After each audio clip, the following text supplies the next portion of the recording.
Tal y como lo habíamos informado, está con nosotros para compartir la entrevista en este programa Andrés Marrancini Grullón, vicepresidente ejecutivo de la Asociación Nacional de Hoteles y Restaurantes, ASONAHORE. Para mí es un honor de nuevo tenerte en Visión Integral, Andrés. Buenas noches. Muy buenas noches, gracias Juan José por la invitación y un saludo a los amables televidentes que están con nosotros. Me dio un chin de brega conseguirte, pero te tengo acá. O sea, que tú no te vas a zafar de Visión Integral. Tienes que acostumbrarte a eso. Andrés, No, siempre a la orden.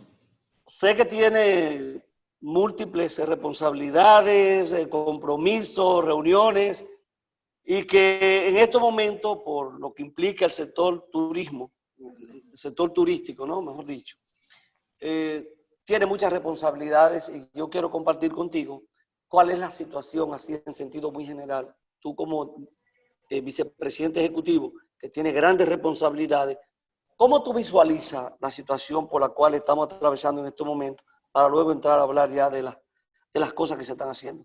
¿En qué momento nos encontramos para recuperar este sector? Bueno, lo importante es que la base de toda recuperación en en este esquema de pandemia es el tema sanitario. La evolución positiva de nuestra situación sanitaria es importante y es la base para cualquier recuperación.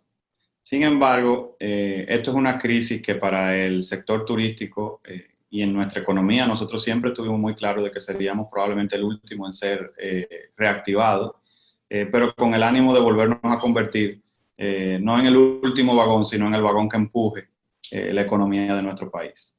Pero para nosotros es una crisis de doble filo porque hay cosas que están en nuestra capacidad, en nuestro haber para resolver, y hay cosas que ocurren fuera de República Dominicana, en los países emisores de los turistas que pudieran venir a República Dominicana. Entonces es una situación bien compleja y desde el punto de vista operacional una situación dramática. O sea, hoy nosotros de un parque de 92,000 y tantas habitaciones, tenemos cerca de 10,000 habitaciones operacionales, con una tasa de ocupación promedio de un 4, un 5%. O sea, es una situación realmente dramática. Y por cada habitación, normalmente es 1.2 empleos que se reactivan. O sea, que en la medida que vamos activando habitaciones, se van activando proporcionalmente, en la misma proporción, los empleados. Entonces, aquí la tarea es cómo reactivamos la mayor cantidad de habitaciones operacionalmente antes de que se desenganche el FASE, para que la mayor cantidad de gente quede con su empleo preservado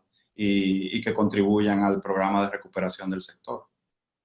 Dice que no solamente depende de que nosotros estemos preparados, sino que está ocurriendo con los países que nosotros somos receptores de ese turismo. O sea, ¿de cuáles países es que existe mayor posibilidad de que puedan empezar a venir como turistas? ¿Estados Unidos, Alemania, Francia?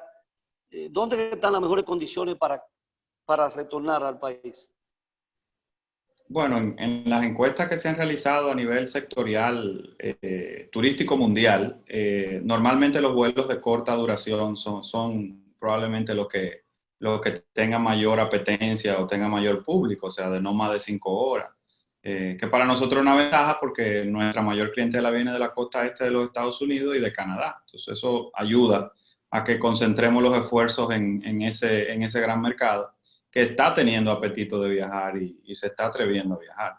¿Qué pasa? Tú tienes temas en Canadá, hay ciertas restricciones, tema de cuarentena al regreso de sus ciudadanos, un momento de la restricción total de la llegada de turistas canadienses. Bueno, esos son temas que forman parte de la estrategia que se ha diseñado por las nuevas autoridades y obviamente junto con nosotros, de hacer una modificación de lo que son los protocolos de operación, simplificarlos, hacerlo de manera más transparente, homologarlos a muchos de los estándares internacionales que esperan esos países, combinado con una serie de acciones a lo interno operacionalmente, los cercos epidemiológicos dentro de los hoteles, el cambio desde el punto de vista de receptividad de turistas con respecto al tema de las pruebas.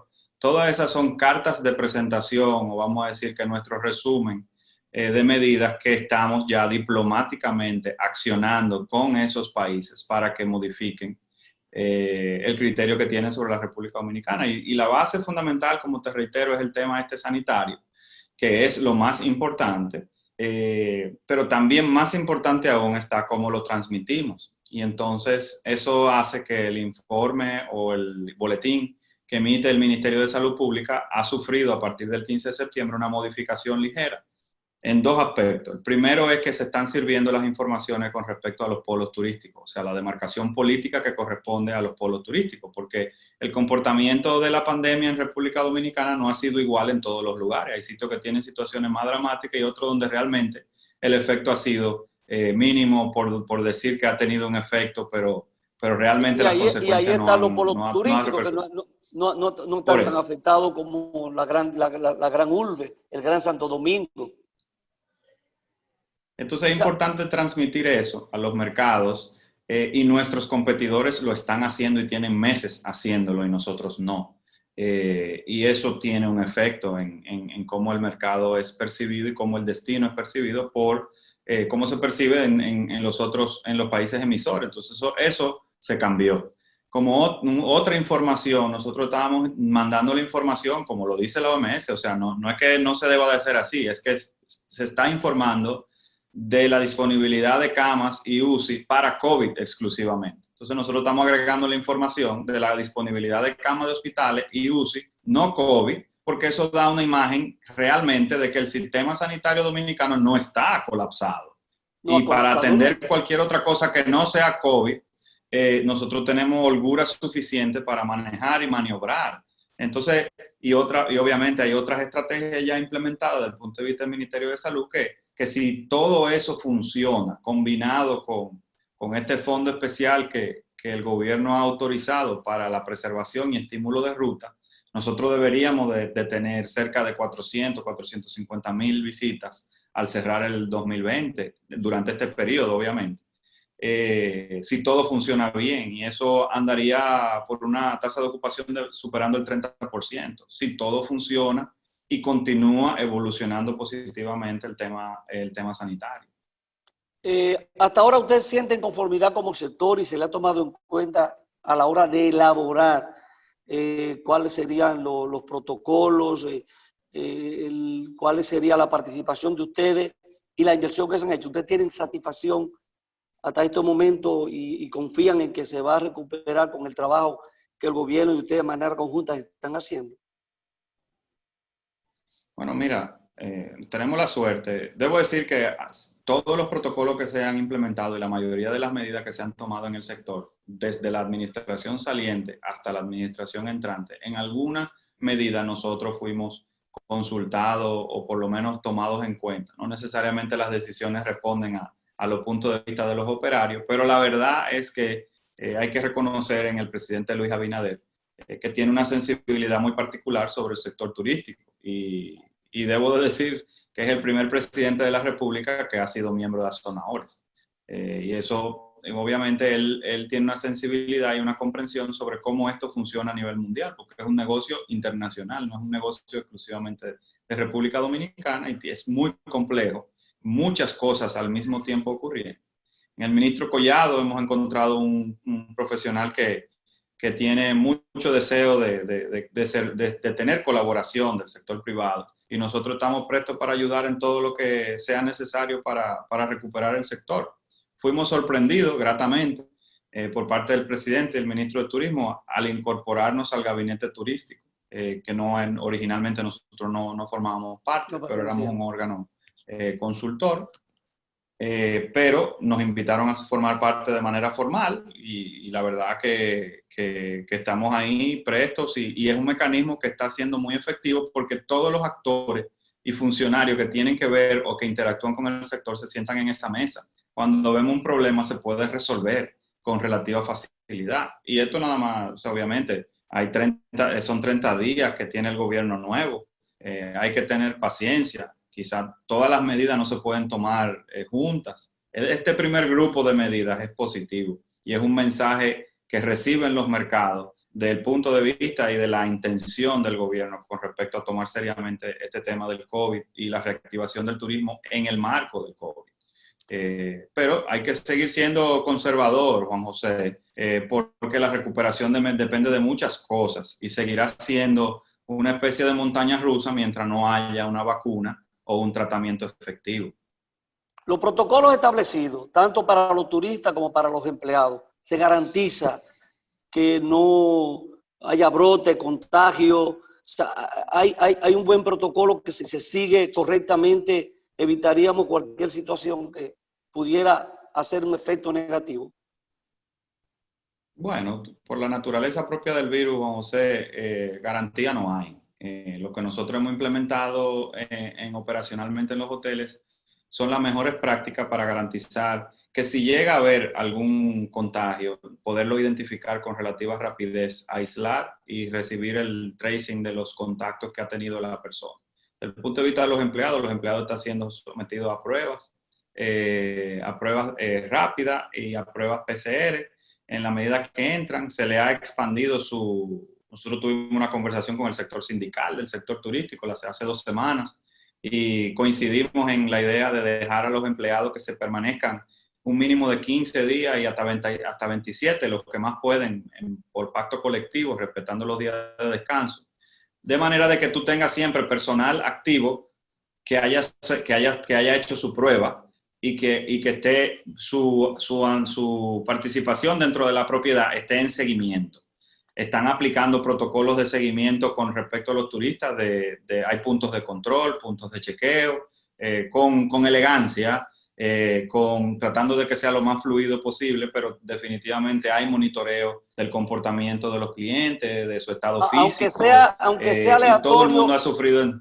Aunque sea aleatorio para los turistas, eso da garantía o cierta seguridad, vamos a decir, que sean pruebas aleatorias. Es que la estadística está ahí para eso. Nosotros estamos aplicando un protocolo internacional que dice que la prueba aleatoria en el marco de la cero positividad del origen es una prueba base. Eso no significa que salud pública se identifica en la prueba aleatoria que de repente en lo normal debe de ser un 8% que tenga, que puede tener posible sospechoso de contagio, y de repente las 10 personas que probó tienen una situación de mayor investigación. Bueno, eso amerita suspender el proceso migratorio y someter a todo el mundo a una prueba y averiguar dónde fueron y todo, investigar más. O sea, la seropositividad y la aleatoriedad es la regla y el protocolo, pero el Ministerio de Salud Pública retiene la capacidad de aplicarle prueba a quien entienda para salvaguardar la salud del país y de sus ciudadanos. Finalmente, con los horarios, ustedes están pidiendo flexibilización del horario del toque de queda porque hay un sector que se está afectando bastante, que es el de los restaurantes, los bares. ¿Ustedes están pidiendo flexibilidad para el sector turismo? Sí, nosotros lo que hemos dicho, primero estamos diciendo que la medida del toque de queda está teniendo un efecto con respecto a la evolución positiva de nuestros números en materia de COVID. Lo que nosotros hemos dicho es que subirle 2 horas al toque de queda en la semana y 2 horas en el fin de semana facilita primero el tránsito al regreso de la ciudad los domingos para que la gente pueda salir a hacer turismo interno y poder ir a su segunda casa o visitar, pero venir no con el trauma que estamos entrando hoy a la ciudad. Pero la semana, el subir hasta las 9 de la noche permite incorporar un segundo turno de rotación en los restaurantes. Estamos hablando de 11,000 personas que pueden regresar al empleo, solo con la incorporación de otro turno de trabajo. Y obviamente decimos 9 de la noche para no activar lo que normalmente ocurre después de las 9 de la noche, que se genera una chercha de otra naturaleza, ¿no? Y otro tipo de intercambio más suelto, que definitivamente es lo que estamos tratando de evitar. Pero creo que se puede si los números así lo permiten. Nosotros estamos siendo muy respetuosos de la autoridad con respecto a eso. Y no queremos presionar más de la cuenta, pero nuestro argumento es ese. O sea, si tú le subes 2 horas, reactiva cerca de 11,000 personas que trabajen. No estamos cruzando la raya de ser demasiado social, abierto, y obviamente el expendio de alcohol tiene sus limitaciones en el marco de cómo están las reglas de juego, pero el distanciamiento en los establecimientos está ahí. Y en los hoteles, dentro no pasa nada, el tema es la salida, los domingos y el reingreso a la ciudad, que puede gestionarse mejor con un espacio más amplio de horas, ¿no? Y ese es bueno, Andrés. Bueno, muchísimas gracias. Le hemos llegado al final, una entrevista muy corta. Tú tienes mucho que decir. Ya en otro momento seguiremos hablando sobre la perspectiva para el próximo año. Creo que es importante cómo se está visualizando el próximo año porque este es un sector que tiene una gran importancia para la economía dominicana, ¿no? En términos de generación de divisas. Si el sector turismo se queda en el suelo, el país tiene serias dificultades. Así que te agradezco infinitamente el que haya compartido conmigo este espacio. Gracias, Juan Finalmente, José. Y lamento que haya sido tan corto, porque es un programa muy cotizado. Tiene mucha gente que lo ve. Esa es la verdad. Muchas gracias, Andrés. Cuídate, un placer. Que pase buenas noches. A usted, amable televidente, ha sido un placer compartir su espacio Visión Integral. Será hasta el próximo domingo, si Dios lo permite. Buenas noches.